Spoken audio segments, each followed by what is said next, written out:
Speaker, I rise on behalf of New Zealand First to speak in support of the Child Protection, Child Sex Offender Government Agency Registration Bill. This is an important piece of legislation and I commend the Minister for the efforts in bringing this piece of work forward. It has been a long time coming and I had the privilege of introducing the bill in the first reading on behalf of the Minister, so I am grateful that we are finally at this point.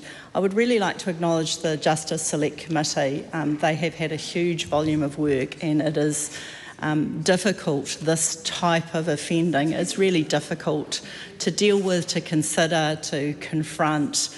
I recall in my very early days when I first joined the CIB, the membership of the sexual abuse and child abuse team was one that we feared because of the confronting and harmful types of offending you had to deal with, and you carry those images and stories with you because the reality that people that can do this to children exist is frightening at times. And the register has been an important piece of legislation. It has been an important piece of legislation both to provide support for those on the register from reoffending, but also protection to children as we move forward.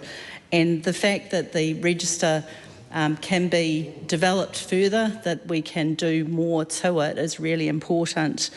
This legislation is really an embodiment of New Zealand First's core pillars. This is about protecting community and protecting country, and our community, our children, are the most vulnerable and therefore require the most protection.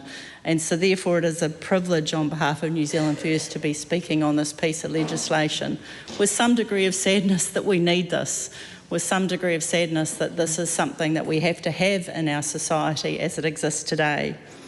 I'd firstly like to talk about the fact that we are expanding the offences under which you qualify to be part of the register. Part of those additional offences were really a correction over an admission of what should have been in there in the first place. But I'd like to speak just briefly around the inclusion of the Customs and Excise Act around the importing and exporting of objectionable publications. This is a piece of work that I would just pause for a moment to reflect on the team within Customs that deals with this type of offending. They are an amazing group of individuals who are immersed every day in stuff that nobody should ever have to see or experience or look at or know exists. They have an incredible task ahead of them because of the prevalence of this type of offending that's occurring now.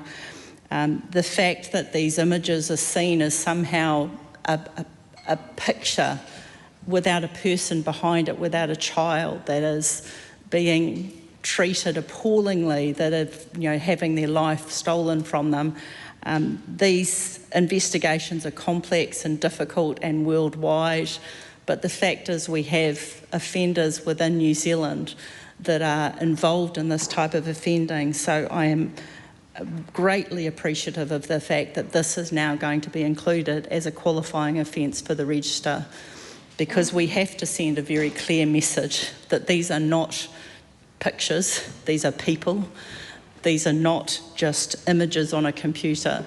They are lives, and they are destroyed lives as a result of people who trade in this commodity. So I'm very grateful that this has been expanded. I also think it's really important to acknowledge and appreciate the fact that the retrospectivity was retained in this bill.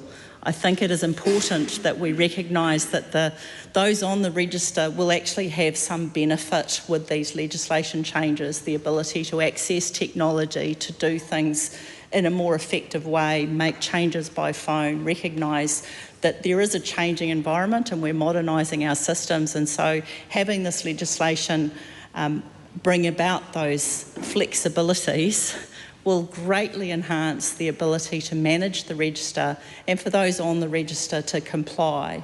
And that is what we're trying to do. This is a support mechanism as well as just a monitoring mechanism. It is about protecting children, but it is also about providing those that are on the register the opportunity to be supported to be kept away from temptation, to recognise that this is something that may occur again, and therefore the ability to keep them away from temptations is really important.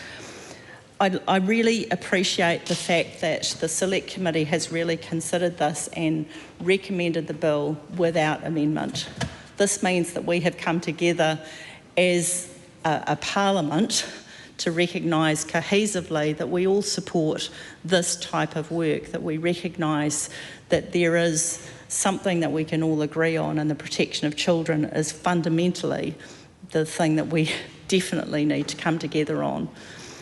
I'm really appreciative also of the fact that in this House tonight we are dealing with this with reverence, we are dealing with this with respect on the issues. It isn't a political grandstand, it is something that we all recognise collectively, that our children are vulnerable, their children are vulnerable in a technical world, they're vulnerable in a global environment where children are too often being treated as a commodity. And so therefore having some tools that not only look at punishment but look at protection, that not only look at the punitive components of legislation but also at the protection opportunities that we can have. And this is a really significant tool to deliver protections. It is something that I think is, again, fundamental to New Zealand First's principles of just common sense approach to law and order, that we have the ability to put New Zealand and New Zealanders first, and that is really core to this piece of legislation, and that our young New Zealanders will be put first by adding another layer of protection, which I think is really important. So therefore I have, without hesitation, commending this bill to the House. Thank you.